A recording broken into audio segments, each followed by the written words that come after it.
আমি মনে করি কারো হাতে রান্না না খেয়ে শুধুমাত্র ফোনে তার ভিডিও দেখে তার রান্না নিয়ে জাজ করা একেবারেই ঠিক না। তো হ্যালো এভরিওয়ান, আসসালামু আলাইকুম। কী অবস্থা সবার? আপনারা সবাই কেমন আছেন অবশ্যই জানাবেন।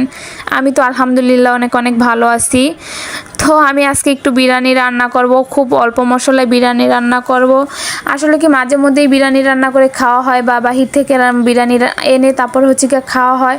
ঘরে যে রান্না করার একটা স্বাদ দেখবেন আপনি বাহিরের বিরিয়ানি বা বাহিরের যে কোনো খাবারই একবারের বেশি দুইবার খেতে পারবেন না, দুইবার খেলে বা তিনবার খেতে পারবেন না। আর আপনি যদি ঘরে একটা জিনিস রান্না করেন ওইটা কিন্তু আপনি 3 বেলাই খেতে পারবেন, কারণ ওইটার ভিতরে কম মশলা দিবেন, আপনার ইচ্ছা মতো রান্না করবেন। আর চাইলেও আপনি বাইরের খাবার অত পরিমাণ খেতে পারবেন না, কারণ ওইগুলোর ভিতরে প্রচুর পরিমাণে মশলা দেয়, প্রচুর পরিমাণে হচ্ছে গিয়ে সেন্ট দেয়, ওটার ঘেরানেই হচ্ছে গিয়ে পেটটা ফুলে যায়, খাওয়া যায় না আর কি। আমি খেতে পারি না। তোমরা কারা কারা বাইরের খাবার আর কি প্রতিদিন খেতে পারো অবশ্যই কমেন্ট করে জানাও আপু ভাইয়ারা। আমি আজকে একটু চিকেন বিরিয়ানি রান্না করব। তো এই কারণে হচ্ছে গিয়ে চিকেনটাকে আমি হাতে মাখিয়ে চুলায় বসিয়ে দিলাম, যেহেতু এটা শুক্রবারের ভিডিও ছিল। ওই দিনকে ভালোই গ্যাস ছিল, আর মাঝে মধ্যে তো একেবারেই গ্যাস থাকে না। আমরা যারা ঢাকা শহর থাকি তারাই হচ্ছে গিয়ে এই সমস্যাটা বুঝবো যে গ্যাসের প্রবলেমটা কত পরিমাণ হইতেছে এখন।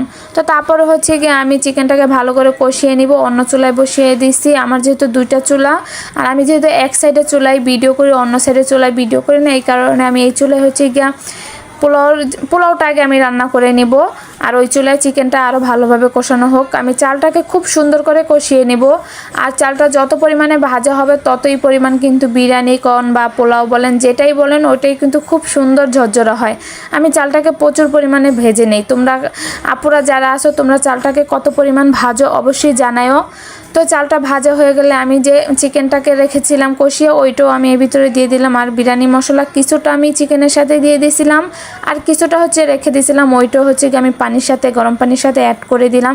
আর যেটা বলতেছিলাম যে এখন ওই মেন কথায় আসি, আমার হচ্ছে গিয়ে ওই চিকেন ম্যারিনেট করাটা হচ্ছে গিয়ে আমি একটা রিলস আকারে ছাড়ছিলাম, তখন ওইখানে বলছিলাম যে আমি এটা হাতে মাখিয়ে বসিয়ে দিলাম, এটা দিয়ে বিরিয়ানি রান্না করবো। তো সেখানে একটা ভাইয়া কমেন্ট করছে যে আপু এত কম মশলায় বিরিয়ানি রান্না করে কি খেতে পারবেন? এত কম মশলা বিরিয়ানি তো মজা হবে না।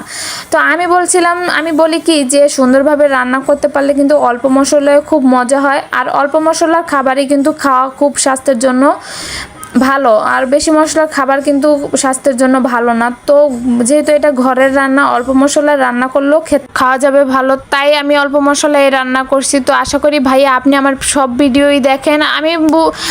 আমি বুঝতে পারছি যে আপনি খারাপ মন্তব্য করে এই কমেন্টটা করেন, যেহেতু অল্প মশলায় রান্না করছি সেক্ষেত্রে বুঝতে পারছেন যে খেতে মজা হবে না। আসলে কিন্তু বিরিয়ানিটা খেতে মজাই লাগছে। আর শেষে আমি হচ্ছে গিয়া একটুখানি বেরেস্তা দিয়েছি আর একটু সামান্য একটু ঘি দিয়ে দিয়েছি, এতে কিন্তু ফ্লেভারটা খুব সুন্দর আসবে।